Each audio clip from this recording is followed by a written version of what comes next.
You're listening to Three Things to Know with Stephanie Haney.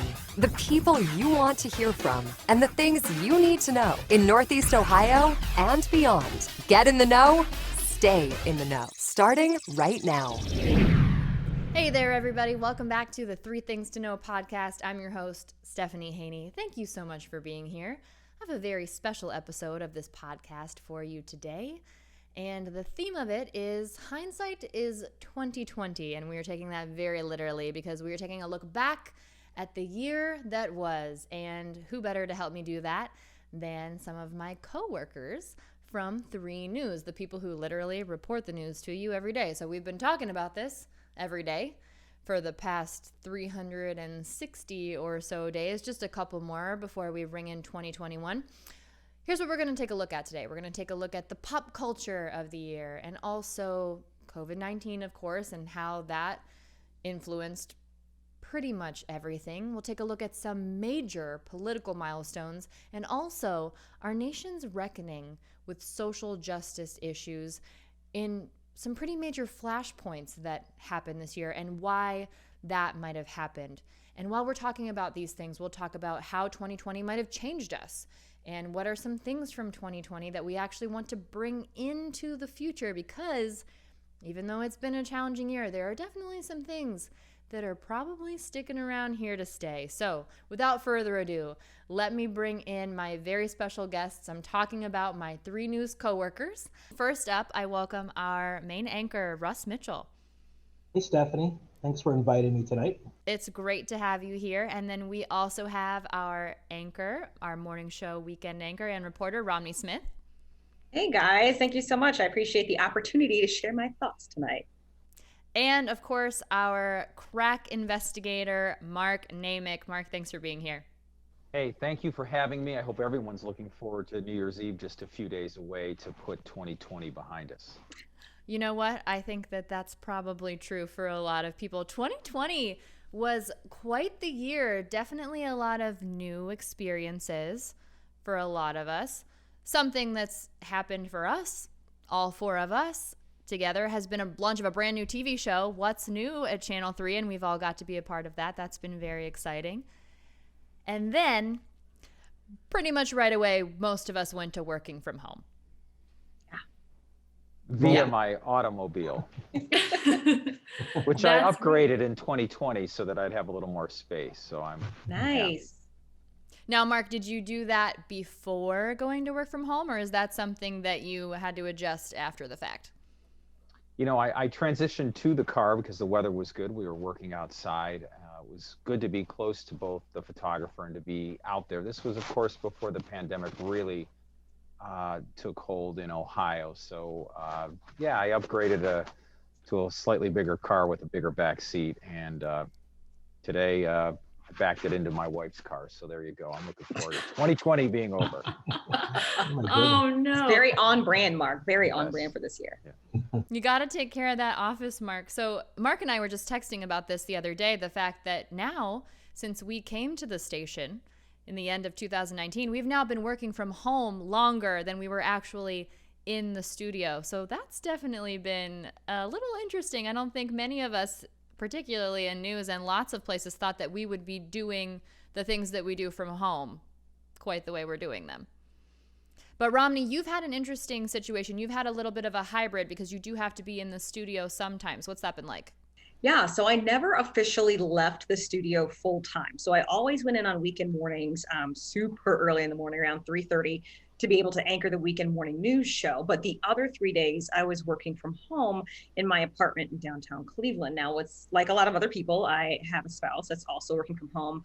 The thing that's a little bit different is we're also coworkers. So it seemed as if we kind of turned our dining room into a studio, and then it became the kitchen, and we tried to move around, but we only had 900 square feet. So it was interesting that I never thought my home would become a studio.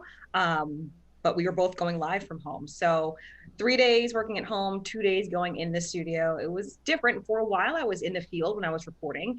And then when numbers kind of ramped up, the manager said, out of an abundance of precaution and safety, since you are going into the studio, let's have you only work from home and do solely Zoom interviews. That way you don't come into contact with anyone, thus lowering the opportunity for me to potentially contract COVID and be asymptomatic and spread it around the newsroom, which could be really bad. And especially because my husband, Jason, which is one of our meteorologists, there are only a limited amount of meteorologists. You know, we reporters and anchors can swap out for each other. I cannot swap it into weather as much as I know about it because of him. And so we had to keep all the meteorologists safe and separated. So they made me kind of work from home mostly. And it's worked out pretty good so far. I think better safe than sorry is a theme of 2020 for sure. And Russ, you have been holding it down in the studio this entire time with just the most bare bones kind of crew in the station. What's that been like? Yeah, I do windows on Thursdays and vacuum on Tuesdays. It's been interesting. Right now, I'm in my office in the station, but if I were out in the newsroom, you would see, as we all know, we all work there. There's this beautiful room, this newsroom, this gorgeous, huge room that is virtually empty every day. I want to say at any given time, there are maybe 5 to 7 of us in that room at one time. It's been challenging in the sense that we are all taking on additional duties, as folks at home are as well. We've become a very tight unit, pretty much looking out for each other. We all wear our masks. We all are aware that if we get sick and bring it back to the station, it not only affects the people we work with, it affects their families also. So we're very conscious of that.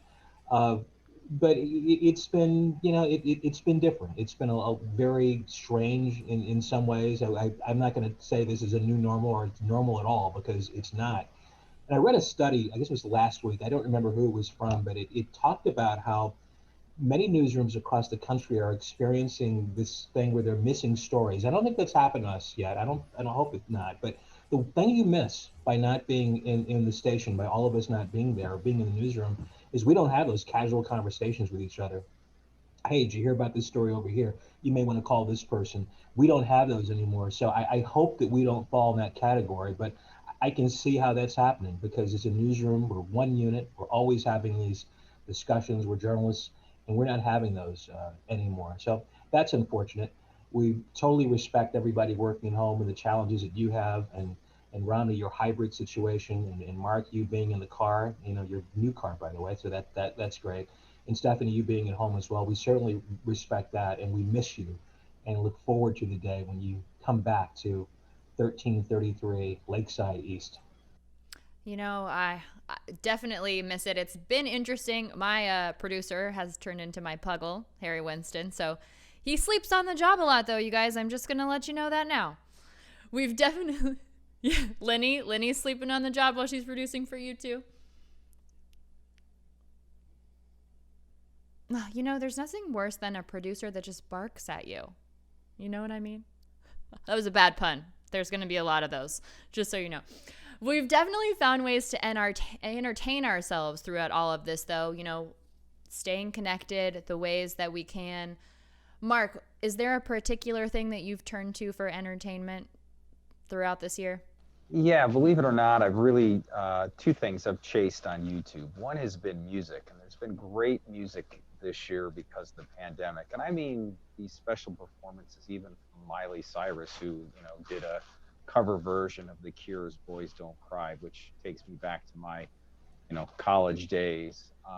You've seen performances like that from a lot of artists. So I've really spent a lot more time chasing music, which was always an early love. I have two daughters that do play music and sing, so it's great.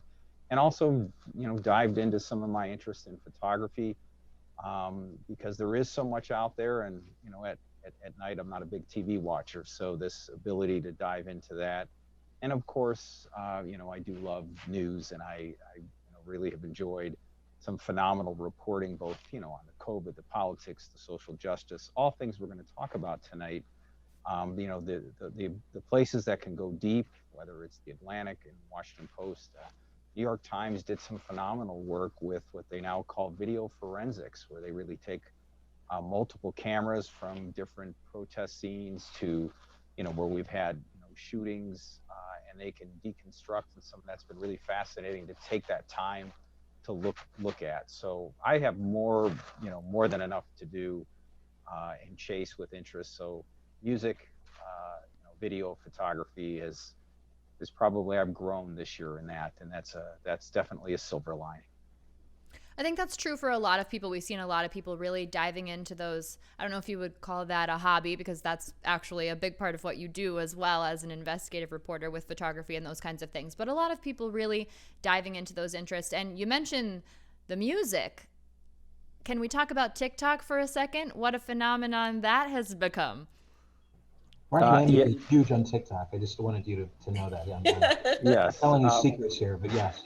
Well, I would be home working at times in the morning before going out on a shoot, and then get notice that children in my own house were doing TikTok videos, so I could connect with them by watching their own videos. So I will say, kids, I have an 11-year-old, 12-year-old that has been really connected to her friends through TikTok. So it gets a bad rap on a lot of levels. Probably deservedly so in some ways, but man, what a social media for kids as well as adults, but really I see it among the kids. Sure, and it's definitely had a moment when it comes to, the fun dances and things. Of course, there's been a lot of talk about the privacy concerns. There's a lot of privacy concerns with a lot of social media apps. We'll have to see how that shakes out. I'm sure we'll still be talking about that in 2021. But another phenomenon that we've really experienced, Tiger King. Russ, did you get into Tiger King? Did you watch it on Netflix? I did. I got into Tiger King. Wow, that was pretty amazing. Listen, those escapist shows. I still watch a lot of news and stuff like that. I watch 60 Minutes, but you were talking to Mark about the things that you do to kind of escape this. I have found myself watching stuff that I want to put a bag over my head and not tell anybody I'm watching it, but it is so entertaining. Tiger King's one, 90 Day Fiance. Oh my gosh. I'm there, every week, watching this and just embarrassed as hell. But it is great. It is so great to have that escape. But yes, Tiger King was a fabulous diversion in these times, especially. You know what, Russ? Don't be embarrassed. It's you and everyone else. If you saw all of our streams, I'm sure we would all be hiding under a rock or, trying to clear our cache from our browsers. I'm sure that we would. One more thing that we have to mention, though, Quibi, that had sort of a hot second of a moment in 2020, those quick bites, but, it's gone. It fizzled out so fast. It fizzled so fast that by the time you started to like something, the whole thing was a bust. And somebody set a pile of cash on fire there. I don't know what happened. It's interesting. I mean, 60 Minutes was involved in that. A lot of big players, Wes Lowery from the Washington Post left to go and be part of that. Exactly. And just like that. So, I mean, it just goes to show you, if you don't have the right plan and if you don't have the right content and the right marketing, all those kind of things, even if folks at home most of the time now, it's still not going to work. You're right, burning a pile of cash is probably a great way to put it on. But I do appreciate the innovativeness of it, trying to merge kind of social media and news in quick little bites. But if there's anything I've taken away from 2020, it's not, we keep hearing people say, oh, our attention spans are so short, you have to condense the news. And to me, I'm thinking, if I can binge watch something on Netflix for hours, it's not that my attention span is short and that I need dancing videos to keep up with news. It's that you have to have good content. And so I don't want to give our young people or, anyone under 35 and say, oh, they have no attention span, they can't do news, we have to make it quick and snappy. I'm like, we all binge watch. So it's just, content is king. And maybe the platform just wasn't right to kind of merge it at that time. But hey, one of the breakout stars of quick hits this year for sure had to be comedian Sarah Cooper, who was the famously lip-synced many of Donald Trump's real words, which I thought was phenomenal on a lot of levels when that hit. She used TikTok and Twitter and other platforms, but kudos to her, and her career took off by taking someone else's words. Sure did. And she ended up with a Netflix special out of it, by the way, which I recently watched. And you can watch it on Netflix if you want to do that too, for everybody listening.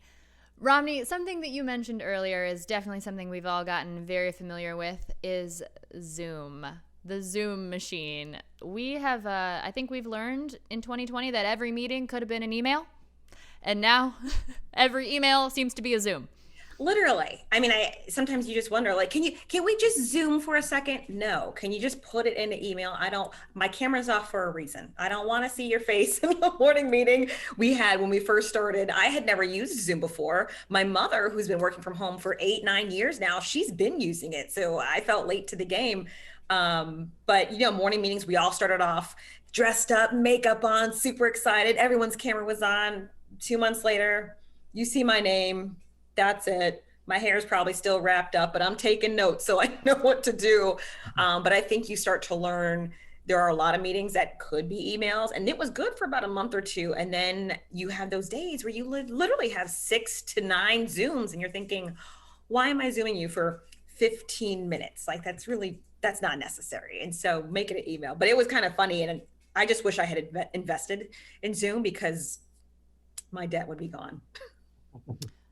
You know what? That would sure be really nice. Now, I personally have always been someone who's been the friend who is saying, let's FaceTime instead of talk on the phone. So there's a certain degree of appreciation that I have for the Zoom. Getting my parents in on the Zoom, that's been great. So it's not just work. We're all doing it and staying connected with family in that way too. It is important around the holidays. I will say, I've had to spend my family's from Georgia, my husband's family's from New York City, and we had to Zoom them on Thanksgiving, and we plan to again for Christmas and New Year's. And so it's been really nice to have that aspect. Can't quite get my grandparents on it yet, but I'm working on them. Well, let us know how that goes. You'll have to keep us updated. Another big change that we saw this year was so many things going straight to streaming, really, because they didn't have a choice. Now, Russ, you're a huge movie buff. What do you think about that? I am thank you, Stephanie. I'm a big movie buff. I want to think the motion picture industry, theaters will come back at some point. And I've kind of looked into this a little bit. If you look at the history of theaters, they survived television, which was a big threat back in the 50s. They survived the VCR, which was a big threat in the 70s and 80s. And in some way, in some form, they'll survive this. Maybe not next year, maybe not the year after that. And the content may have to change. The blockbuster will become, probably the standard moneymaker at that point. But I want to say that will change.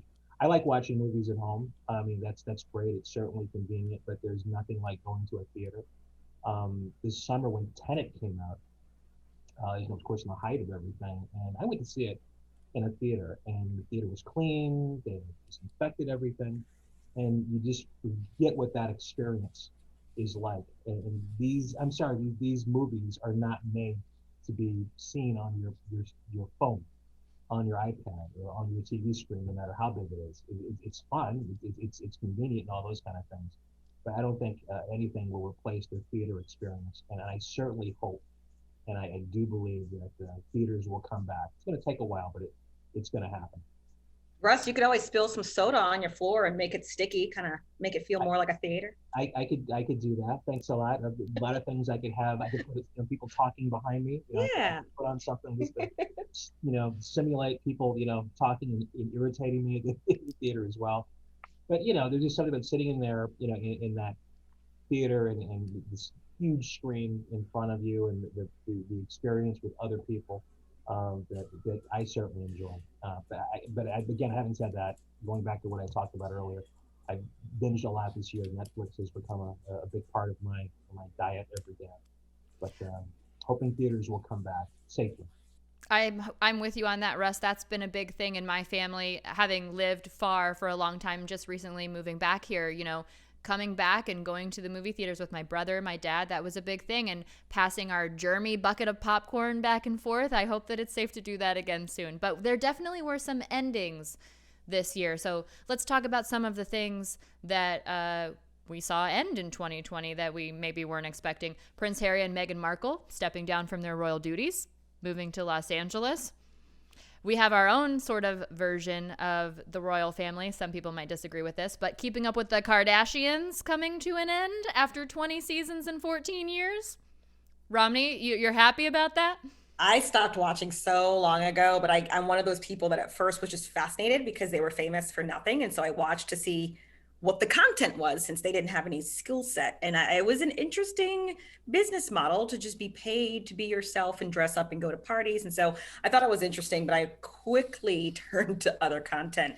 I'm actually impressed they were on for this long, and they smartly morphed it into several other businesses and got tons of free advertising. So on one hand, much respect to them. On the other hand, I'm kind of glad all the drama's over. You know, Keeping Up with the Kardashians was never my favorite show, but I know a lot of people really love it, and we have had a window into their world, for better or worse, for the past 14 years. We still have a window into their world because we know they're not going anywhere, because now they have social media. They just don't need the show anymore. That's what I think is happening there. But let's talk about another area where we did experience loss this year. Of course, there were many notable losses, celebrities, cultural icons. One of the ones that happened more recently, we lost Alex Trebek, the longtime host of Jeopardy. That's something that hit a lot of people very hard. Mark, any particular losses that come to mind for you for this year? Well, I mean, certainly I come from a generation of moviegoers too. So, you know, you had Chadwick Boseman, of course, from Black Panther, which may have been one of the last movies I've seen in a theater. I usually go during holiday season, and this year that did not happen. Of course, you know, the political icons, which I know are on everyone's list, from John Lewis and, of course, the Supreme Court Justice Ginsburg. So those would stand out for most people, no doubt. And very early on, Kobe Bryant unexpectedly passing away in that helicopter crash. That was all the way back in January, which really seems like a long time ago as we've gone through the range of what's happening in 2020. And just lots of loss in general. And now we'll switch to talk to what has been a major issue that we've all been confronted throughout 2020 is the COVID-19 pandemic and all of the loss that we've experienced. Deaths now in the 300,000s, well over 320,000 right now, just learning that this has been declared the deadliest year according to the Centers for Disease Control. But let's take a moment to sort of travel back in time to the beginning of when the pandemic hit us here. In the early days of the pandemic, back when the messaging was still, you don't need to wear masks. Can you remember a time when the messaging was, you don't need to wear masks, because we were so concerned about the access to the N95 masks for the medical professionals? And then March 9th comes and COVID hits us here in Ohio. Russ, can you talk to me about what that was like when we found out, yes, we have the pandemic here in Ohio? Well, I think, you know, obviously it changed all our lives. It was, you know, one of those moments, one of those periods of time that we'll never forget, certainly. And I remember those days before, when wearing a mask was not certainly what we see today. And, you know, it became a political issue, and it's still a political issue to this day, which still surprises me, quite frankly, but, you know, but it is.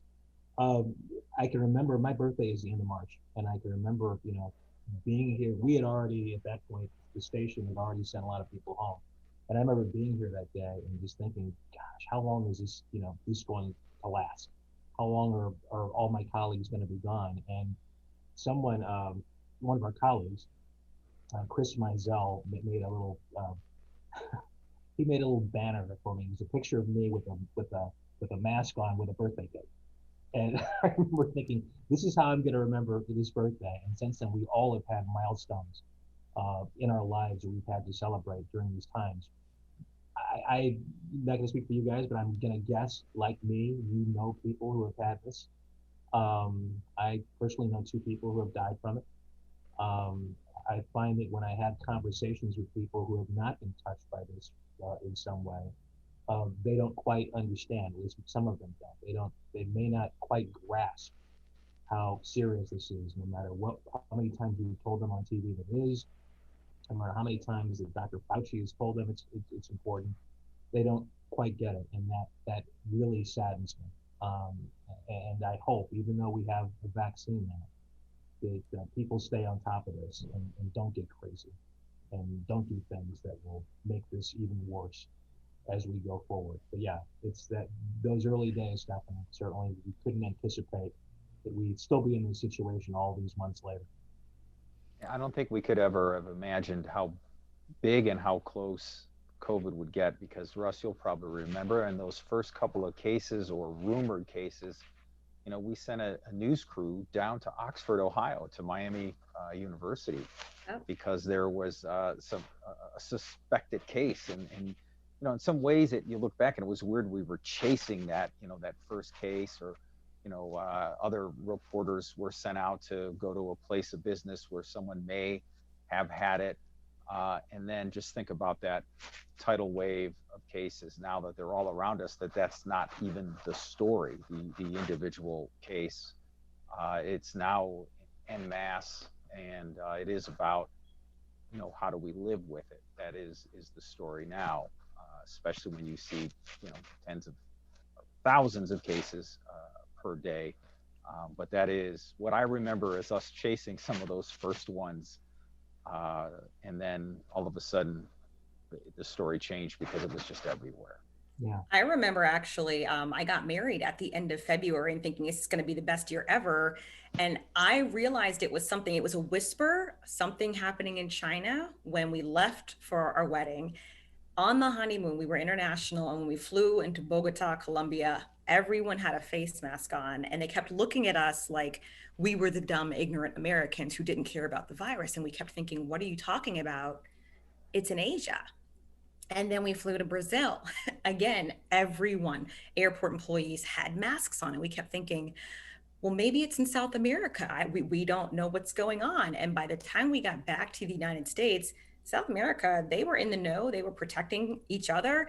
We flew in from Rio de Janeiro to Atlanta, back to Cleveland, no masks in the US, no signs, no gloves, no nothing. And we got back March 7th, and then everything blew up. And so it was interesting that during my honeymoon is when we realized this is going to be big, because I've never seen an airport where almost everyone's wearing a mask except for me. And so I realized at that point, something really big is going on, and we're just not fully on board yet. And then it just kind of blew up. Mm-hmm. I had a conversation with a friend of mine who is of Asian descent, who lives in New York, and he sent me a photo of him wearing a mask. And I said, what are you doing? They said, we don't need to wear masks. And he said, just wait. We need to wear masks. It's coming. So there was definitely a little bit of a delay. And, part of that is a cultural thing. It's not been something that we've done here in the U.S., but we learned pretty quickly, and pretty quickly things changed as well. And we ended up in a situation here in Ohio where we shut down non-essential businesses. And that was a whole conversation of what is an essential business, what is not an essential business, and something I think is still a little bit muddy and we don't necessarily know the answers to. But lots of those businesses did not survive that initial shutdown. Lots of them are struggling right now, as we now see ourselves on the cusp of we've got a second stimulus package coming. President-elect Joe Biden has said there will be a third stimulus package coming. But for a while here in Ohio, we seem to really be getting it right. And with Governor Mike DeWine and Dr. Amy Acton, they were kind of seen as the dream team around the country. And Romney, I know that that's something that you covered for us a lot. Remember the wine with DeWine every day at 2 p.m.? 2 o'clock. A lot of people actually liked it. And I think their routine, because they were so consistent, made a lot of people feel comfortable that if they turned on the news or looked at their news app or were checking the website, that they would be in the loop of the most important up-to-date information from the highest political person in our state and the highest ranking medical person in our state. And I think hearing them be in step with each other and support each other's messages really made us feel like we have this under control. And then, of course, we got into comparing ourselves to Michigan and to other states surrounding ourselves, and we felt like we kind of had it together. And so I think the comfort of that daily 2 o'clock wine with DeWine gave us the confidence to say, okay, this is different. This is a unique situation, but we're going to follow their advice, do what they say, and we're going to be okay. And so I think they did a huge service to not only the state, but really the nation started to pay attention to them as they kind of were like the tag team example duo, really, of how to do it right. And there's one of the examples, that's one of those examples where you've got, as you said, Romney, this very comforting thing every day at 2 o'clock. Governor DeWine and Amy Acton. And then, I'm going to say it, you have knuckleheads questioning what they were doing. And Amy Acton, who did a fantastic job and connected with so many people, got death threats and had to leave her job.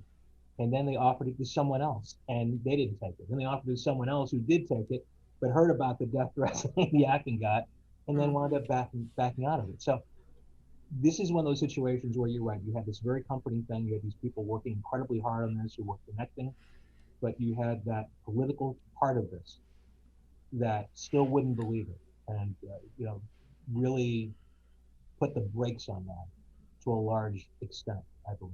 Yeah. And one of the things I think people forget is that the argument early on, really on Russ's point with Amy Acton and Governor DeWine was, people said, oh, they're overreacting. And their argument was, we hope you say that. I mean, I hope at the end you can say you overreacted because, the cases never reached those high numbers, those high predictions. People were outraged initially, wondering why Ohio wasn't taking a more conservative figure when the state said, could be as high as 8,000 cases a day, and people scoffed. And again, DeWine's and Acton's argument was, again, I want to be wrong, and I want you to think we overreacted. And here we are, fast forward, those predictions, those weren't just predictions out of the air. That was based on modeling, are true, are accurate. And I don't think anybody's mocking them now. There was a fringe in the Ohio legislature of a handful of Republicans that still think they've overstepped their bounds, that are, as we've reported on it. They even put in, tried to impeach the governor, drafted, legislation on that front, things that aren't going anywhere. But that was the goal, was for us to say they overreacted today, like right now, 5 days before the end of the year. We wanted to be able to make fun of them for overreacting. And it didn't work out. Instead, we're making fun of the people who are not doctors and who did not listen and said, why would you want to disrespect someone who studies this and believes the science and follows the trends and has a history of it?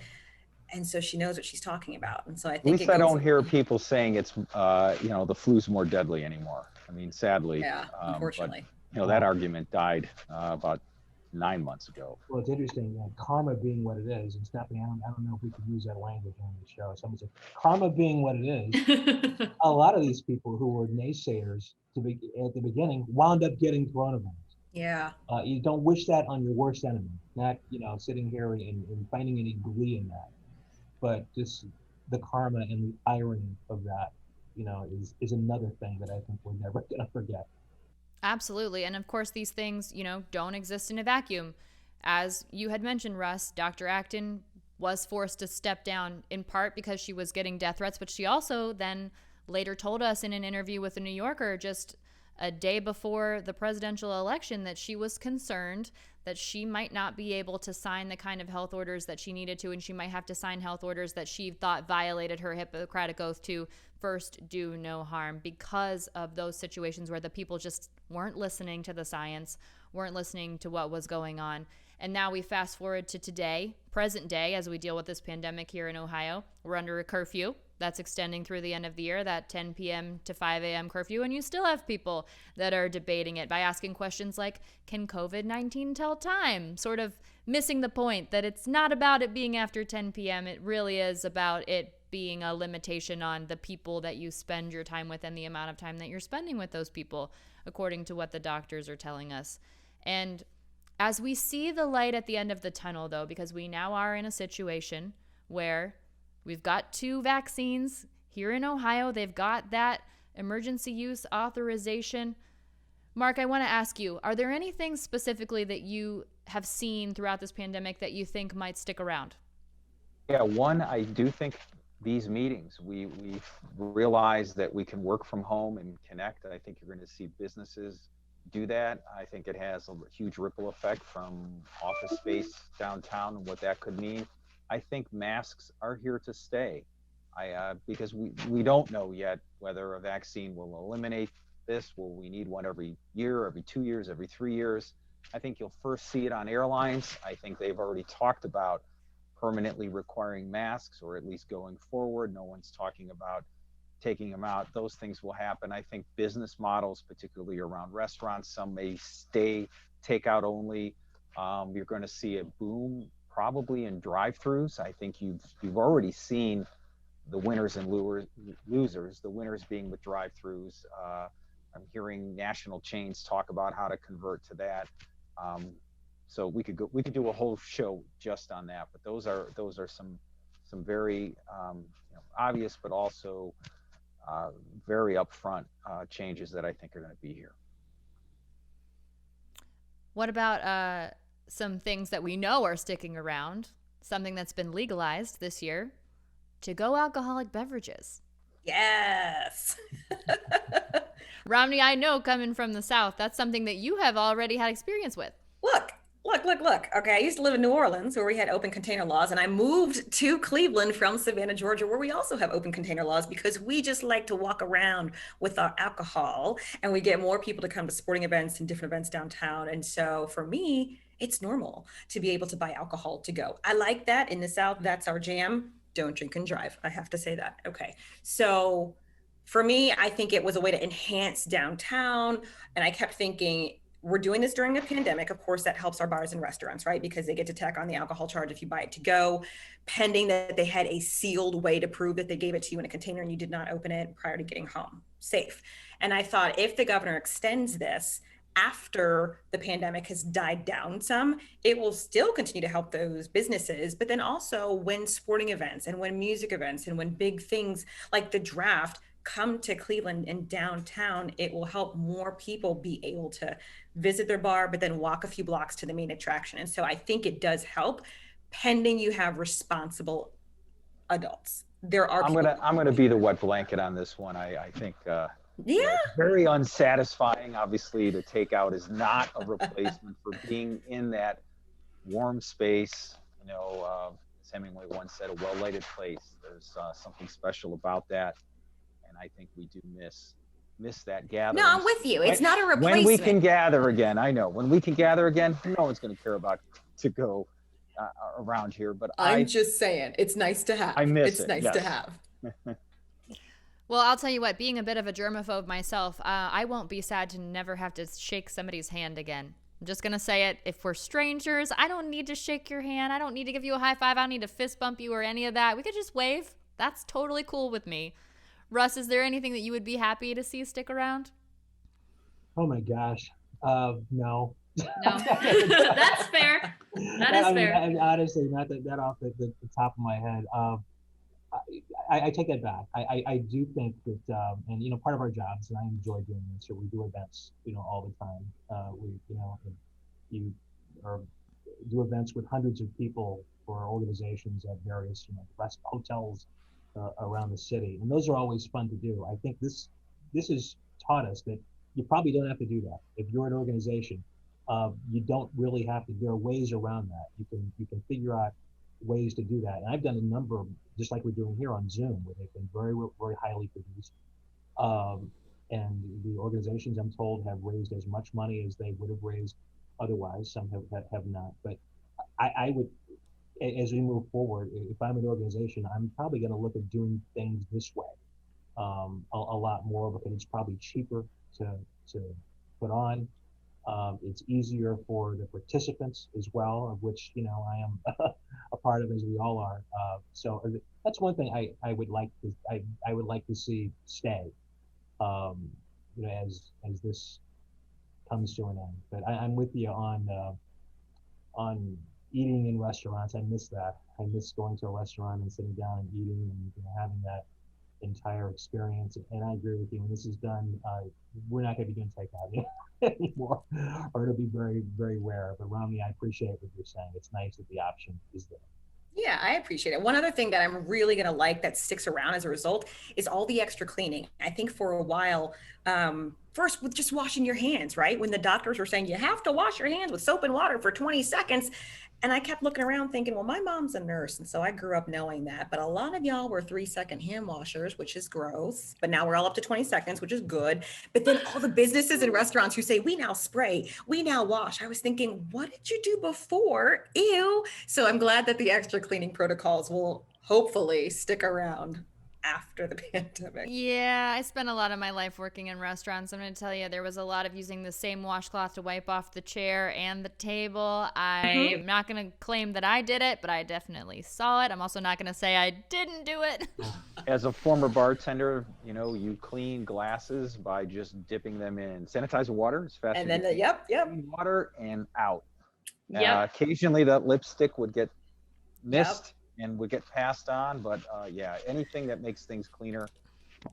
That's a good part. What are you talking about? That looks like the shade that you're wearing. I don't know what you're talking about. I'll get you a new glass anyway. It's fine. Maybe I don't want to go back to a restaurant. You guys are changing my mind in real time. Thank you, Stephanie and Mark. Wow. It's all about enlightenment here on the Three Things to Know podcast. There were many firsts this year, so we're going to switch gears and we're going to talk about politics and kind of hit the highlights of the political things that happened this year. One thing that happened this year after President Donald Trump became the third president ever to be impeached, he was then acquitted at the beginning of the year, and he was also the third president to be acquitted, and then he became the first president to successfully run a re-election campaign while a sitting president. So that's something that we hadn't seen here in the US. That's something that definitely happened. That was a major factor that feels like it was, again, a lifetime ago. And to bring it back to the pandemic just a bit, we also saw our primary postponed at the last moment here in Ohio. Mark, that's something that you covered for us. Yeah, listen, March 10th, I was standing at the Huntington Convention Center watching them hang the banner for Bernie Sanders when the phone call came in that Biden canceled at Cuyahoga County Community College and that the Sanders event was off. That's when it really hit me. Like, this was it. Like, the politics that we were so used to and look forward to having was ending, but we had really literally days before a primary, they were pulling out, and that was it. And we never saw that, never saw Bernie, and I never saw Biden. I did see Kamala Harris's husband, the second gentleman, make a campaign stop late, but that really was very, very different. So I think, that changed everything about voting, how we voted. I know we'll probably hit on it, but unprecedented number of people voting by mail and because of the pandemic, and changed politics. It was unprecedented. There was an unprecedented number of mail-in votes across the country, and also an unprecedented number of votes here in Ohio as well. 6 million, that was a record. 3.4 million cast ahead of time. I think we'll see that trend continue. It made it easier for poll workers. And there were a lot of issues with voting even before, of course, the pandemic, just fewer locations, fewer people available to do it.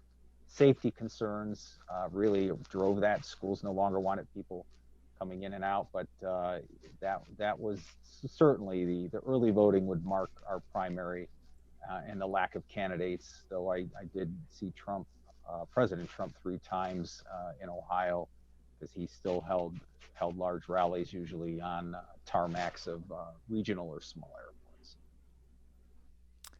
Speaking of just the election in general, something else that happened this year that was major for us here in Ohio, there were arrests and federal charges made when it comes to former Ohio House Speaker Larry Householder related to a scandal with potential dark money. And of course, everything is presumed innocent until found guilty here, but there's a lot of evidence that seems to be stacking up about the use of dark money to bail out nuclear power plants here in Ohio.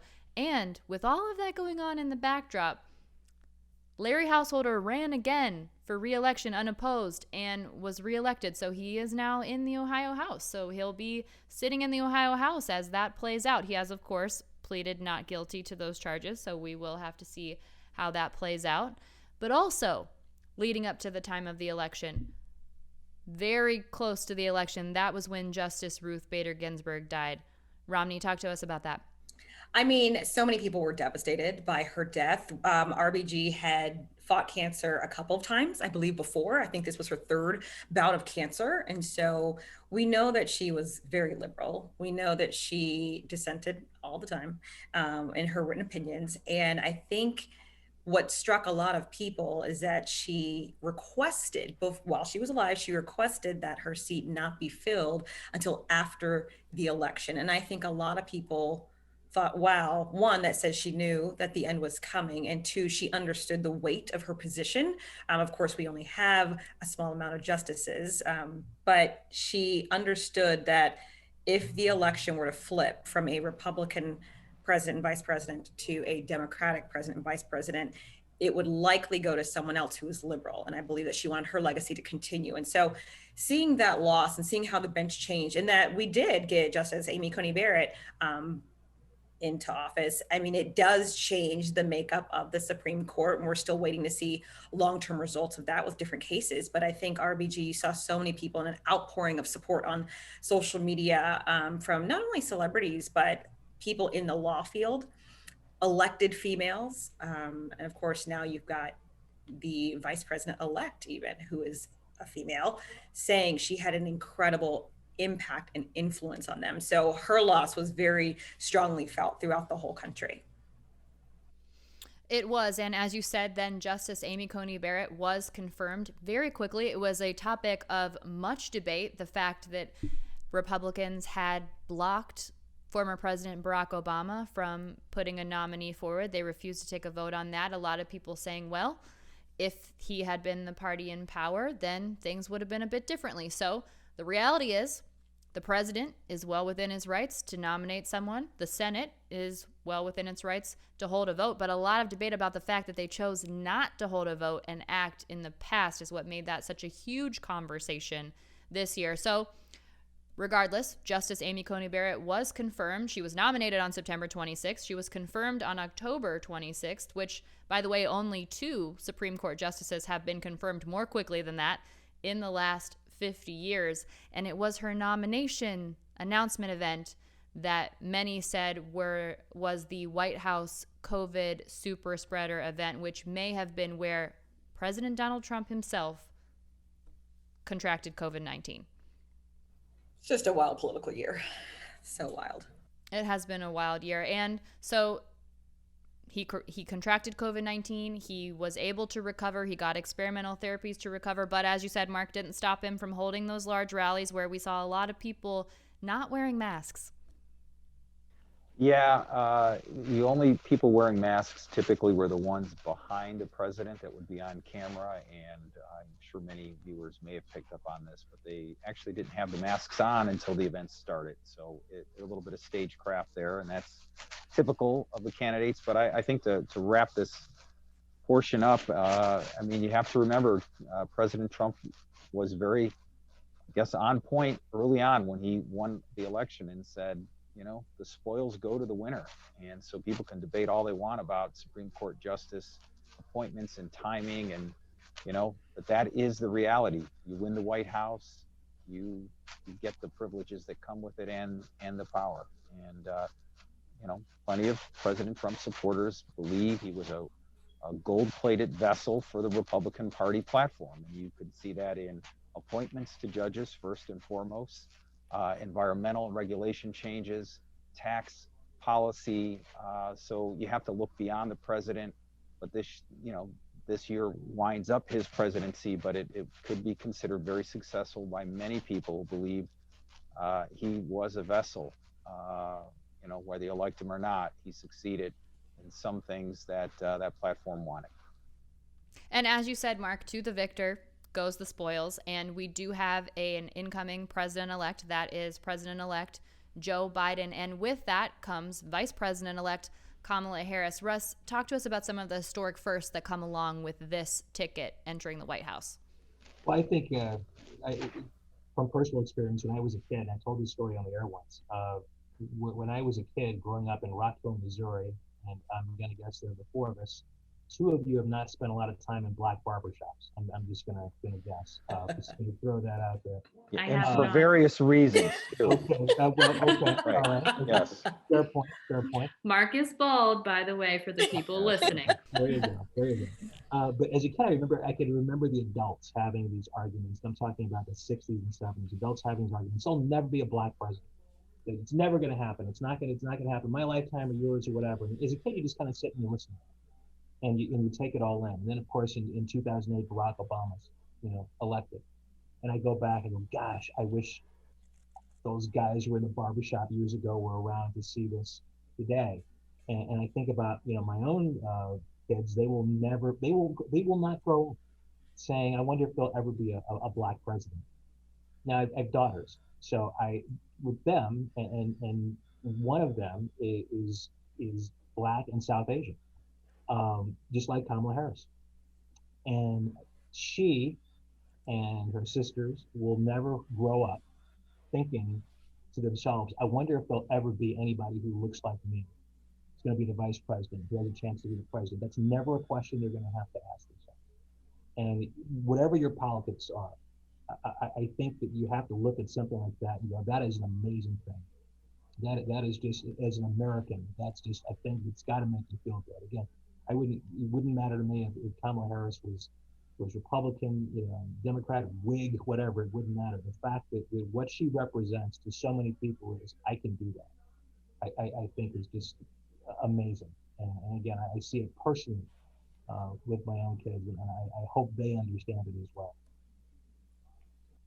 Definitely very meaningful for a lot of people. We saw that outpouring on social media as that news came down, as it trickled out, by the way, because it wasn't like we had a decision on Election Day, and it wasn't like we had a decision for a long time after Election Day as that news trickled out. And then finally, it was clear that President-elect Joe Biden and Vice President-elect Kamala Harris did have those Electoral College votes, despite the fact that up until this point, President Donald Trump still has not conceded. And moving into 2021, the inauguration will happen on January 20th, and they will take office. There is still so much more to talk about when it comes to 2020, so come back for part 2 of this 2-part year in review on the 3 Things to Know podcast. Thanks for listening to 3 Things to Know with Stephanie Haney from WKYC Studios. Subscribe now to stay in the know.